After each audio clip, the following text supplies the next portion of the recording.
What the? This is incredible. Hey ho, email guard has got to go. Excuse me, people. What's going on here?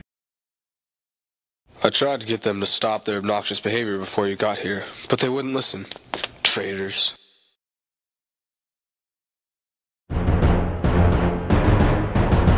Last week I installed a new software program called Email Guard. It's supposed to filter spam 5 times better than any other security software out there. As a bonus, it tells me when emails are sent from the office, who they're sent from, and what the email contains. Of course, the office was immediately turned off by the software, saying it was an invasion of privacy. But I said that no one had anything to hide. This software wasn't easy to come by, and it cost a pretty penny.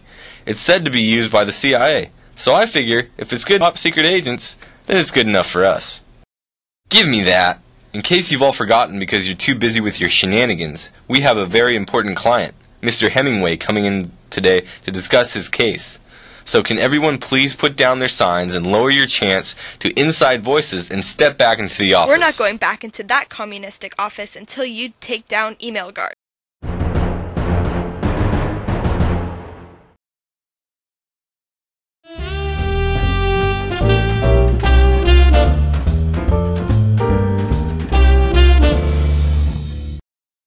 N2, brute. Can you believe them? You try to do a good by making sure everyone is protected from spam and viruses, and they stab you in the back. Well, I happen to think that Email Guard is the best thing to happen in this law firm in a long time. It's about time somebody puts a stop to recreational emailing, and maybe some work can finally get done around here.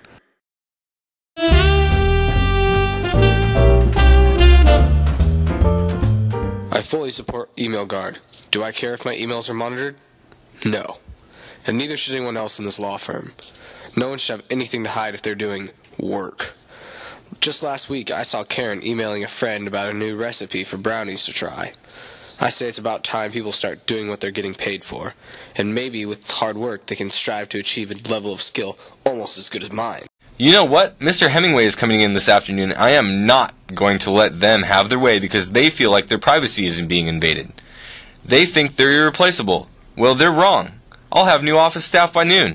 I'm an improviser. I improvise. So that's exactly what I plan to do now. Improvise. So what if all my employees are protesting? This building is full of more than capable people. We'll see who is laughing last. Greg! Yes, boss. We're going to find a new staff by interviewing people from this very building. So I want you to go down to the security desk and ask Vicky to let you use the intercom to make a public announcement that we'll be temporarily hiring for 3 open positions. That's a great idea. I'll get to it right away. I have orders to make a public announcement. Excuse me, who are you? I'm Greg, from the law offices of John Connor on the 7th floor. I have a very important announcement to make, so if you would please move aside to let me use the intercom. Listen, George. It's Greg. Right, Greg, listen here. The only person allowed to use this intercom is me. So you tell your boss that if he wants to make a public announcement, then he can take it to someone who cares. No, you listen here, bitch. The fate of this law firm rests on the use of that intercom. Well, that sounds like a personal problem to me. How about I let Mr. Andrew Jackson convince you otherwise? Well, I always did like Mr. Andrew Jackson. Here you go, George. You have 15 seconds. It's Greg, and thank you. Attention all people. Attention. The law offices of John Connor, located on the 7th floor, will temporarily be hiring to fill 3 open positions of clerical work. If you feel you have what it takes, interviews will be held in 10 minutes on the 7th floor.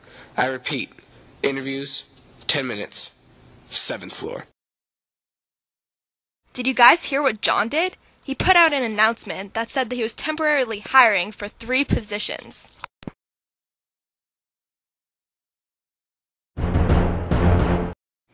I don't really care about the email guard. I don't even use email at work.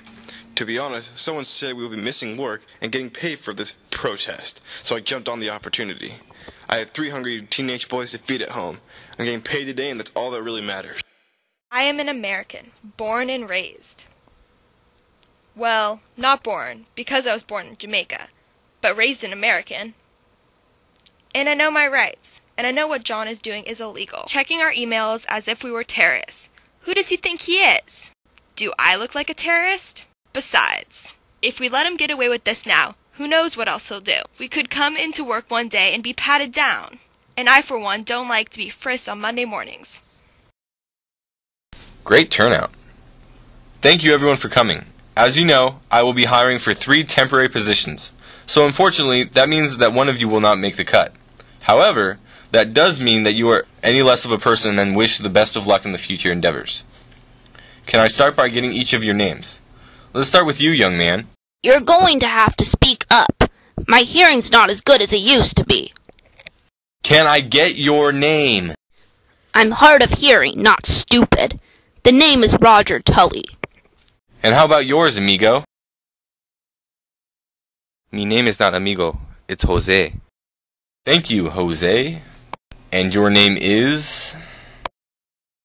Me llamo Gerardo. Thank you, Geraldo. And last but not least, what is your name, sir? My name is Dawei. Dawei. Interesting. What origin is that? Japanese? Japanese? It's Mandarin. Okay, well, we'll be calling each of you into the conference room to conduct an interview shortly.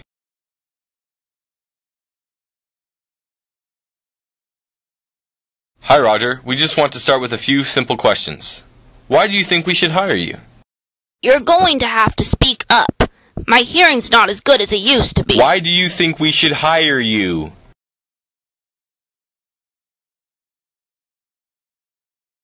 That's just it. What was I thinking trying to replace an entire law firm in 30 minutes? And all for what? Because I was too dumb to realize that my employees value their right to privacy? I know what I have to do. I know what I have to do. Can I have your attention, please? I realized that what I was doing was wrong. I had no right to use virus protection that allowed me to invade your privacy and look at your emails. Karen, I apologize for reading your recipes. Eric, I apologize for reading your love letters. Terry, I apologize for reading your tax bills. If you could all please find it in your angry hearts to forgive me and put this all behind us.